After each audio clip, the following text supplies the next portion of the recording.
నాకు కొంచెం సినిమాలంటే ఇష్టం కాబట్టి అందరి సినిమాలు చూస్తాను. అందులో చిరంజీవి గారి సినిమాలు అయితే ఎక్కువ చూస్తాం.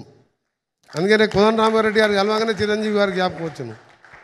అన్నిటికంటే ముఖ్యం ఇవాళ నేను మీకు చెప్పదలుచుకుంది, తెలుగు రాష్ట్రాల్లోనే పార్టీలకు అతీతంగా ఒక మంచి వ్యక్తి, ఉపరాష్ట్రపతిగా రిటైర్ అయిన అజాత శత్రువు అయిన వెంకయ్య నాయుడు గారు కూడా చూసి మెచ్చుకున్నంటే తప్పకుండా ఈ సినిమా సక్సెస్ అవుతుందని చెప్పి నాకు అర్థమైపోయింది. దీంతోపాటు మీ టెక్నికల్ సిబ్బందికి, హీరోయిన్స్కి ఆల్ ది బెస్ట్ అండి. ఫ్యూచర్లో మీరు కూడా మంచి సక్సెస్ కావాలి. మీలో వాళ్ళందరూ కూడా పరిచయమే నాకు. మీ అందరికీ దాదాపు 3 గంటలు అంటే సినిమా చూసినంత పని అయిపోయింది అని మాకు టైం తెలియాలి. ఇప్పుడు 3 గంటలు మా శ్రీధర్ బాబు గారు, మా ఆర్కే సాగర్ గారు, ఇంతమంది డైరెక్టర్ చూసినాక నేనేదో హాఫ్ అన్ అవర్ అటెండ్ అయిపోయి టెస్ట్ మ్యాచ్ గెలుస్తట్టు చెప్పి నాకు కొంచెం క్రికెట్ కూడా ఇష్టం కాబట్టి పోయి మ్యాచ్ చూద్దాం అనుకున్నాను. కానీ ఆ మ్యాచ్ గురించే మర్చిపోయినాం.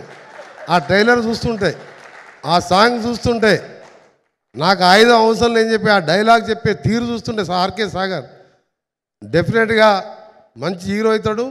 నా సపోర్టు, మా సినిమా తెలంగాణ గవర్నమెంట్ సపోర్ట్తో పాటు సినిమాటోగ్రఫీ మినిస్టర్గా మీ సినిమా ప్రమోషన్ కావాల్సిన విషయంలో కానీ, ఫ్యూచర్లో నువ్వు ఏదైనా యాక్టింగ్ చేయదలుచుకున్నా తప్పకుండా నా పూర్తి సహకారం, మా శ్రీధర్ బాబు గారి సహకారం నీకు ఉంటుంది.